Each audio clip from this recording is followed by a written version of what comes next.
कैसे हैं आप सभी लोग? आई होप आप सभी लोग स्वस्थ होंगे, मस्त होंगे। आज के सेशन में हम लोग जो बात करने वाले हैं वो इनकम एक्सपेंडिचर बेस्ड क्वेश्चन की बात करने वाले हैं, जो एग्जाम में अक्सर पूछे जाते हैं और हमारा दिमाग खराब हो जाता है इनकम और एक्सपेंडिचर में क्या होता है। तो हम लोग इजी ट्रिक से करेंगे, concept plus trick plus question.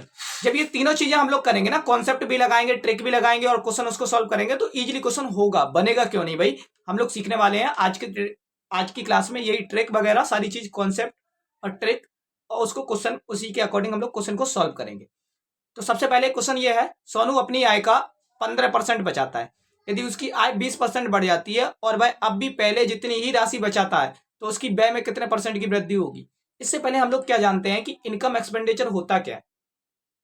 देखो, अगर मैं इनकम की बात करूं तो इनकम किसके बराबर होगा? एक्सपेंडिचर प्लस सेविंग के बराबर होगा। मतलब आप जितनी आय, जितनी आपकी इनकम है वो या तो आप खर्च करोगे या फिर आप बचत करोगे। दो ही काम तो करने वाले हो भाई, या तो खर्च करोगे या बचत करोगे। इनकम में यही तो होता है, या तो आप रुपए खर्च कर देते हो या बचा लेते हो। इनकम का होने वाला है। अब जैसे सपोज करो, मैंने माना कि किसी व्यक्ति की आय 100 रुपए है। कितनी है? 100 रुपए आय। अगर वो 100 रुपए इनकम है उसकी और एक्सपेंड वो करता है 80 रुपए, यानी 80 रुपए वो खर्च कर देता है, तो बचत कितनी करता होगा? 20। ओके, नेक्स्ट, अगर वो उसकी आय 100 है और वो सेविंग करता है 40 रुपए, तो खर्च कितने कर देता होगा? 60। यानी कहने का मतलब ये हो गया, इन दोनों का जो सम है इनकम प्लस एक्सपेंडिचर का, वो एक्सपेंडिचर प्लस सेविंग का जो सम है वो इनकम के बराबर होगा कि नहीं होगा? एक्सपेंडिचर प्लस सेविंग का जो सम है वो इनकम के बराबर होगा कि नहीं होगा? तो अल्टरनेट एक चीज हमें समझ में आ गई कि जितनी इनकम होगी वो एक्सपेंडिचर और सेविंग के बराबर ही होगी। ओके, अब जैसे आगे और बात करते हैं कि अगर मेरे को यही चीज परसेंटेज में दे दी जाए, यही चीज अगर परसेंटेज में दे दी जाए तो हम क्या करेंगे? जैसे इनकम एक्सपेंडिचर प्लस सेविंग। जैसे मैंने माना कि 100 रुपए उसकी इनकम है, 100% इनकम है उसकी। अपनी इनकम का वो 20% बचाता है। क्या करता है? अपनी इनकम का 20%, यानी उसकी इनकम 100% है और अपनी इनकम को वो 20% सेव करता है। तो 20% ऐसे ही तो निकालेंगे, तो अल्टरनेट हमारे पास 100 का डायरेक्ट 20% यानी 20 आ गया कि नहीं आ गया? तो खर्च कितने करता होगा? 80। ओके, अगर मैंने कहा उसकी इनकम 100 है और वो अपनी इनकम का 40% खर्च करता है, अपनी इनकम का 40% खर्च करता है, तो मतलब क्या हो गया? वो 100 रुपए में से 40 रुपए खर्च करता है और 60 बचाता है। इतनी बात समझ में आ गई? ठीक है, तो ये तो था कॉन्सेप्ट इनकम एक्सपेंडिचर का। अब बात करते हैं इसमें क्वेश्चन की, उसके बाद लगाएंगे हम लोग ट्रिक। सोनू अपनी आय का 15% बचाता है। एक सोनू व्यक्ति है, उसकी जो इनकम है और एक्सपेंडिचर और सेविंग, अगर वो 100 रुपए इनकम है उसकी और वो 15% बचाता है, यानी 15 रुपए बचाता है, 85 खर्च करता है। इतनी बात समझ में आ गई? यदि उसकी आय 20% बढ़ जाती है, 100 का 20% आय बढ़ जाती है, यानी जब 100 में हम 20% की इंक्रीजमेंट करेंगे तो डायरेक्ट 20 बढ़ेगा, तो 100 में हम जब 20 जोड़ेंगे तो कितना हो जाएगा? 120। और उसकी जो सेविंग है अभी भी 15 रुपए रहती है। तो एक बात बताओ, उसकी इनकम तो 120 हो गई, सेविंग अभी भी उतनी है, तो खर्च 105 रहा होगा। 120 में से 15 माइनस किया, 105 आ गया। यानी उसकी जो एक्सपेंडिचर है वो इंक्रीजमेंट कितना हुआ? 20 रुपए का। यही तो हुआ। 20 रुपए का इंक्रीजमेंट हुआ किस पे? 85 रुपए। इंटू 100 कर देना।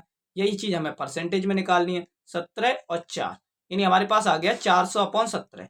जब इससे हमने इसको कट किया तो कितना आया? 17 दूनी 34, तुम्हारे पास बचा 6। 17 चौको 8, नहीं 17 दूनी 34, 6, 17 4 जा 58। ठीक है, गलत हो गया भाई। 17 34 6 बचा ना? ठीक, जब 6 बचा तो 17 3 जा 51, 23.8 इसका आंसर आने वाला है। ओके, समझ में आया भाई? 17 3 51 होता है, 17 चौको 68 होता है, तो ये 60 से ज्यादा जा रहा है, तो यहाँ पे नहीं, 23 ही वाला एक बचेगा। 23.8, ओ दो ऑप्शन है भाई, 23.8 और 23.5, तो हमें निकालना पड़ेगा। 23 तो आ गया, अब बचा हुआ कितना है? 9, यानी हमारे पास 17 पंचे 85, यानी 23.5 वाला ऑप्शन रहने वाला है भाई। यहाँ पे दो ऑप्शन तो कट कर दिए थे, लेकिन यहाँ पे 23.5 और 23.8 बनना था, बहुत बारीकी से बनना था, तो हमने जब निकाला तो फाइनली हमारा आंसर 23.5 निकल आया। ओके, नेक्स्ट क्वेश्चन देखते हैं।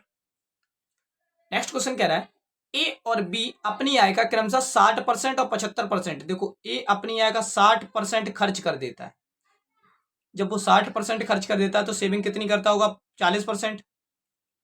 बी बी अपनी आय का 75% खर्च कर देता है तो सेविंग कितनी करता होगा? 25%। तो बी अपनी अपनी इनकम का 75% जब खर्च कर रहा है तो सेविंग कितनी कर रहा होगा? 25%। ओके, इतनी बात समझ में आ गई। अगर बी अब 75% खर्च कर रहा है तो सेविंग 25%। अब आगे क्या कह रहा है? यदि ए की बचत बी से 20% अधिक है, यानी ए की जो बचत होगी ए का 40% होगा कि नहीं होगा, और बी की बचत जो होगी वो बी का 25% होगा, इससे 20% अधिक है, यानी 120% है। 120% है, ठीक है, इंटू, अब हमें परसेंट से परसेंट कट कर दिया, मेरे पास कितना आ गया? A into 40 equal to B into 25 into 120 upon 100।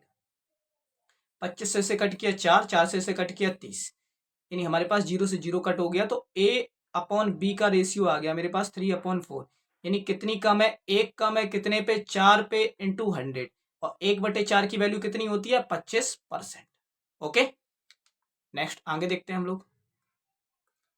आगे जो क्वेश्चन कह रहा है वो ये कह रहा है कि पी की आय क्यू की आय से 50% अधिक है, यानी हमारे पास जो पी की आय है वो क्यू की आय से कितनी अधिक है? 50% अधिक है। जो पी की आय है वो क्यू की आय से 50% अधिक है, यानी पी और क्यू का रिलेशन है, और क्यू की आय आर की आय से 50% अधिक है, यानी पी क्यू आर तीन है, तीन व्यक्ति है ना, पी क्यू आर। पी की आय क्यू की आय से और क्यू की आय आर की आय पे डिपेंड है। तो अगर मैं आर की आय 100 मान लू, आर की आय कितनी मानू? 100। जब आर की आय 100 मैंने सपोज की तो इसका क्या हो गया? यानी इसका 50% अधिक क्यू है, 50% अधिक क्यू है, मतलब मेरे पास 150 हो गया, और 150 का 50% पी है। अगर मैं 150 का 50% निकालूंगा तो 150 का 15, 15 का मल्टीपल 15 में करूंगा, यानी 225। ओके भाई, 150 का जब मैं 50% निकालूंगा तो कितना आ रहा है तुम्हारे पास? 150, 2 जीरो से 2 जीरो कट गए, और 15 का स्क्वायर कितना होता है? 225। ओके, यानी 15 के स्क्वायर 225 आ गया। अब वो क्या कह रहा है कि पी की आय आर की आय से कितने परसेंट अधिक है? तो ये डायरेक्ट देख लो ना, 100 पे कितने परसेंट अधिक है? ये 100 है, ये 225 है, यानी 125 अधिक है कि नहीं है? बस आंसर आ गया सी वाला। ओके भाई, कॉन्सेप्ट जिसने अच्छे से सीख लिया वो क्वेश्चन को उड़ा देगा एकदम। एक्स की आय बाई की आय से 60% अधिक है, और बाई की आय जेड की आय से 40% अधिक है। तो एक्स की आय जेड की आय से कितने परसेंट कम है? तो देखो यहाँ पे तीन रिलेशन है, एक एक्स है, एक बाई है, एक जेड है। ओके, एक्स की आय बाई पे डिपेंड है, बाई की आय जेड पे डिपेंड है, तो जेड की आय अल्टरनेट में 100 मान ले रहा हूं। जब जेड की आय 100 मानी तो बाई की कितनी हो जानी है? 140। 40% अधिक है ना, 40% अधिक है। 40% अधिक का मतलब हो गया 40 अधिक है, और 40 इसमें जोड़ूंगा तो 140 हो जाना है। 140 का 60% अधिक है एक्स की है, तो 140 का 60% निकालना है, यानी 160 निकालो, 2 जीरो कट किया, तुम्हारे पास कितना आ गया? 14 इंटू 16, 14 का स्क्वायर होता है 196, 16 28, 8 6 14, 9 10 11 12, 1 2, 224 हो गया। तो कितना अधिक है भाई? देख लो, 124 अधिक है। ओके, कितना अधिक है डायरेक्ट देखना है ना, एक्स से वाई कितने परसेंट अधिक है? 100 ये है, 224 है, ये डायरेक्ट देख लो कितना है, 124% अधिक है। तो आंसर कौन सा आ गया? डी वाला। नेक्स्ट क्वेश्चन देखते हैं। नेक्स्ट क्वेश्चन क्या कह रहा है?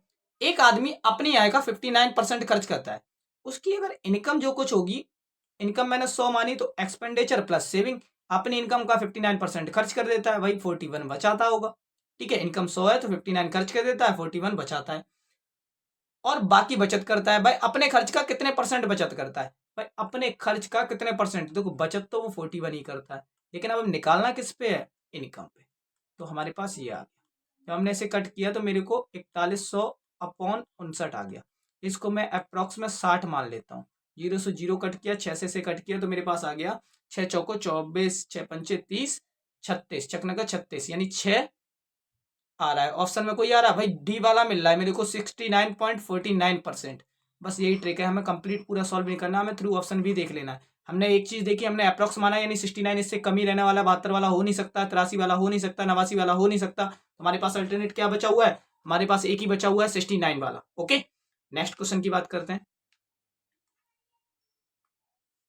किसी व्यक्ति के वेतन का 20% किराए पर, देखो कोई व्यक्ति है, उसके इनकम का 20% तो वो किराए पे खर्च कर रहा है, 60% वो रहने पे खर्च कर रहा है, 10% कुछ और हिस्से पे खर्च कर लेता है, तो उसका अल्टरनेट खर्च कितना हो गया, देखना खर्चा कितना हो गया, ये पूरा खर्चा है उसका। जब उसका खर्चा अगर मैं जोड़ूं तो 60, 20, 80 और 10, 90% तो उसने खर्च कर दिया, तो बचाया कितना 10%। और 10% की वैल्यू दे रखी है 30 रुपए, 10% की वैल्यू दे रखी है 30 रुपए, तो उसका वेतन पूरा निकालना है, यानी 100% निकालना है, तो 100% कितना हो जाएगा 300। भाई एक जीरो यहाँ पे बढ़ा दिया है तो एक जीरो यहाँ पे भी बढ़ा दिया, हो गया 300, तो अल्टरनेट उसका आंसर आ गया ये 300 वाला। ओके, नेक्स्ट क्वेश्चन की बात करते हैं। नेक्स्ट क्वेश्चन कह रहा है, एक आदमी पहली शर्त में अपनी 75%, देखो जब वो 75% खर्च कर देता है, दूसरी शर्त में 75% बाकी का, और तीसरी शर्त में बाकी का 75% खो देता है, और केवल 2 रुपए के साथ घर पहुंचता है, तो उसकी प्रारंभिक राशि क्या थी। देखो अगर मैं उसकी प्रारंभिक राशि एक्स मानू, एक्स का वो 75% तो खो दे रहा है, बचा हुआ कितना है 25%। ओके, 25% मैंने लिख दिया। अब इस बचत का भी 75% खो दे रहा है, तो इस बचत का भी वो 25% बचा रहा है, इस बचत का भी वो 75% फिर खो दे रहा है, तो 25% यहाँ पे भी। उसके बाद वो 2 रुपए घर ले जा रहा है, तो 25 चौको 100, 25 चौको 100, 25 चौको 100, और ये हो गया 64, और 64 दूनी 128, यानी उसकी जो प्रारंभिक आय थी वो 128 थी। आंसर है बी वाला। ठीक है, तो आज की क्लास कैसी लगी कमेंट सेक्शन में जरूर बताएं। अगर थोड़ी सी भी अच्छी लगी है तो अपने यूट्यूब चैनल जंग ई एग्जाम को सब्सक्राइब जरूर कर लें, और इसी तरह की ट्रिक के साथ, कॉन्सेप्ट और ट्रिक और इसी के साथ हम लोग क्वेश्चन प्रैक्टिस करेंगे, और धीरे धीरे परसेंटेज में और अर्थमेटिक में बहुत अच्छा स्कोर करने वाले हैं। तो अपने यूट्यूब चैनल जंग ई एग्जाम को सब्सक्राइब जरूर कर लें, और पर डे आपको 2 बजे क्लास मिलने वाली है, बेसिक से, बिल्कुल बेसिक से मिलने वाली है भाई। अभी बेसिक की 3 क्लासेस मैं करा चुका हूँ, ये चौथी क्लास होने वाली है परसेंटेज की। तो जिसने सक्सेसर रूल नहीं देखा है वो 3rd क्लास में कमेंट सेक्शन में डिस्क्रिप्शन लिंक में डाल दूंगा, तो वो 3rd क्लास देख सकता है। जय हिंद।